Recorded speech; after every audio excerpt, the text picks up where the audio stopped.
En el nombre del Padre, del Hijo y del Espíritu Santo. Amén.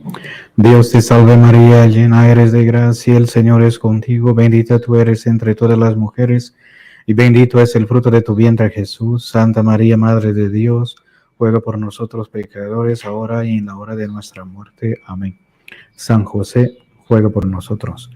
En el nombre del Padre, del Hijo y del Espíritu Santo. Amén. Vamos a seguir nuestras charlas, conferencias sobre la muerte de los enemigos de la Iglesia, de la religión católica de Jesucristo. En la última vez vimos, creo que Voltaire, el filósofo, falso filósofo ¿no? De la Revolución. Y vamos a ver un otro también muy conocido que se llama Jean-Jacques Rousseau, ¿no? En español, Juan Jacob Rousseau. Murió en el año 1778 de nuestro Señor Jesucristo. Pocos escritores han tenido una vida tan disoluta y sostenido unas doctrinas tan peligrosas y peregrinas como el autor del Emilio, uno de sus libros, ¿no?, más conocidos, difundidos, Emilio. Pocos han sido también los que han merecido el afrentoso honor de que los protestantes les hayan levantado estatuas, como si la han levantado a Rousseau en Ginebra. Desde niño, este célebre utopista manifestaba ciertas inclinaciones, pues tomaba a escondidas frutas y otras golosinas de la despensa de un grabador, en cuya casa estaba de aprendiz, y hurtaba de cierto jardín los mejores espárragos que luego vendía, invirtiendo en comilonas las ganancias que le proporcionaba esta rapiña. Era un ladrón. Nada de cuanto le agradaba estaba seguro para él, según su propia confesión. Él mismo confesó que era un bandido.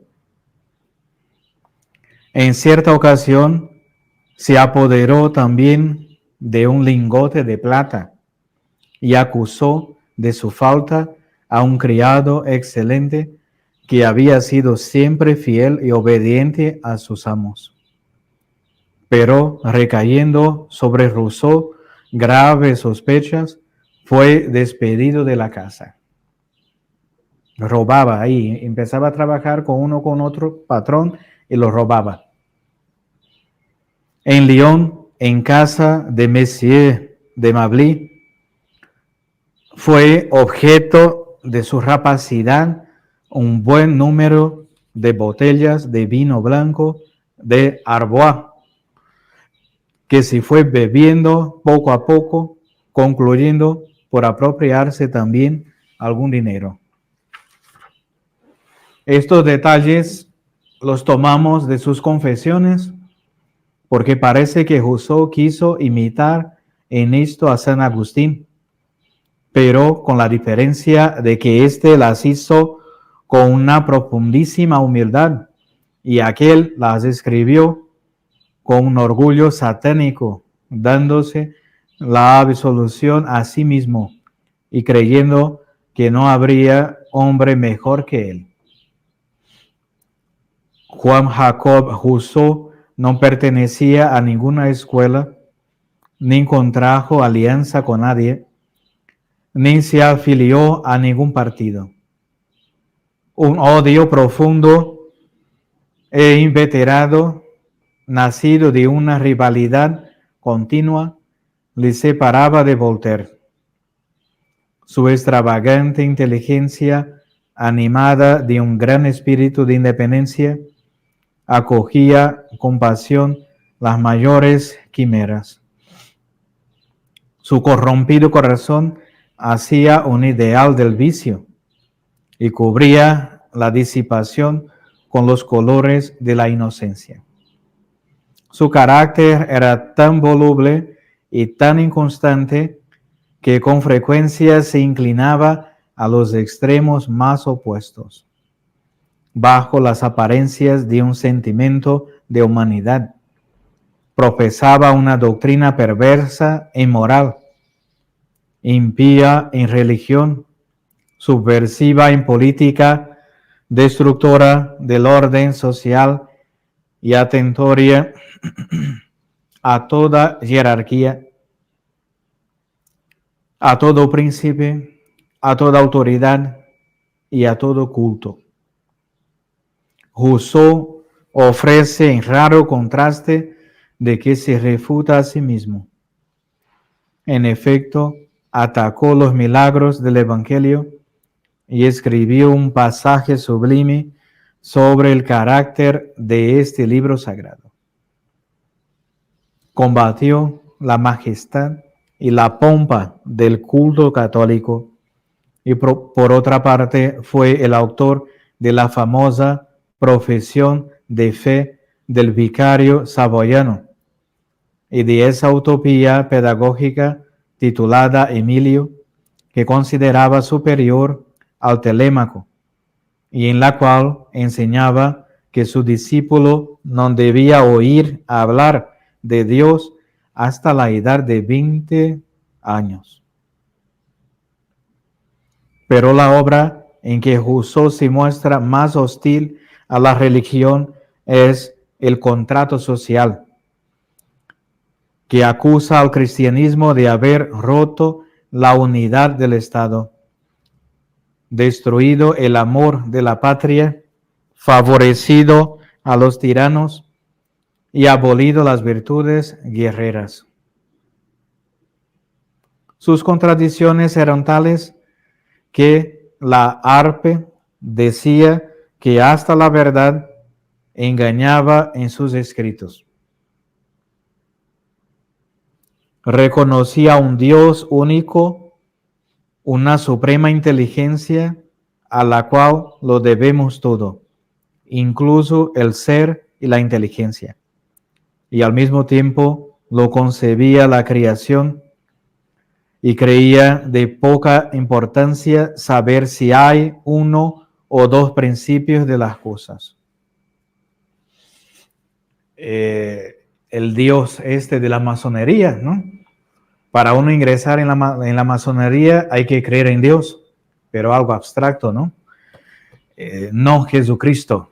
Uno puede adherir ahí o seguir a Mahoma, al Dios de los judíos, al Dios cristiano, con tanto que a Satanás, que sea un Dios, ¿no? Todos estos fueron masones, francomasones. Consideraba imperdonable que el hombre, aun por sí solo y separado de sus semejantes, no leyera en el libro de la naturaleza y no aprendiese en él a conocer y amar a Dios. Y por otra parte juzgaba imposible que el hombre pudiera elevarse al conocimiento del verdadero Dios. Aquí dice que no juega nunca a Dios. No rezaba, no tenía ninguna práctica religiosa. No ruega nunca a Dios, porque nada tiene que pedirle. Y allí quiere que la oración se haga con recogimiento y atención, considerando que se dirige al Ser Supremo. Condena a los que alteran el orden público e inducen a los otros a desobedecer las leyes, cuando su libro es una infracción perpetua de esas mismas leyes. Por último, admira los caracteres de la divinidad del Evangelio y la santidad de la vida y de la moral de Jesucristo. Y un instante después dice que el Evangelio está lleno de ideas que un hombre razonable no puede admitir. Siempre en contradicciones. Este es Rousseau. Con harta frecuencia, por desgracia, encontramos en la historia de las ciencias y las letras humanas hombres extraviados que por error, por ignorancia y hasta por sistema o ambición han sostenido doctrinas absurdas y aún abominables. Pero hasta Rousseau no hemos encontrado quien defendiera simultáneamente con gran calor las doctrinas más contradictorias, formando con sus obras un pandemonio de lo bueno y de lo malo, de lo justo y de lo injusto, de lo verdadero y de lo falso, y constituyéndose en un farsante sin nombre y sin escuela. Esta lucha de pensamientos tan opuestos y de ideas tan contradictorias llegó a turbar su inteligencia de tal manera que vivía como un misántropo, bajo el peso de un remordimiento continuo.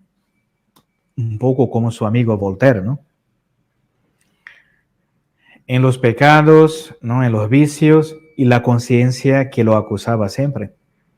Uno intenta, de cierta manera, matar la conciencia, ¿no? Cuando uno vive ya en ciertos pecados, metidos ahí con porquerías, ¿no? Entonces intenta matar la conciencia, ¿no? Todo está bien, yo estoy bien, voy a seguir así mi camino, voy a seguir así, pero nunca estamos en paz.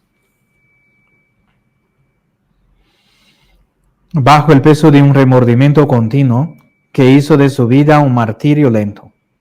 Asustado ante el grito de su conciencia, cuya voz parece quería ahogar o pretendía no oír. Encontraba en todos los hombres enemigos conjurados contra él, que le perseguían sin tregua. Así es que aún sus mejores amigos le tenían por loco y le consideraban como otro Don Quijote.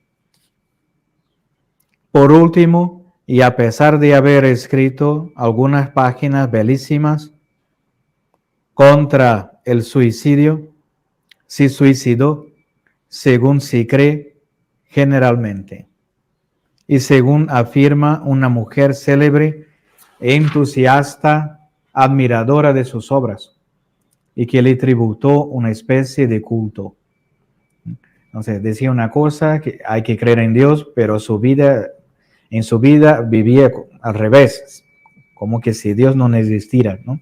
Entonces hablaba en contra del suicidio y él mismo se mató. Entonces cosas así raras, ¿no?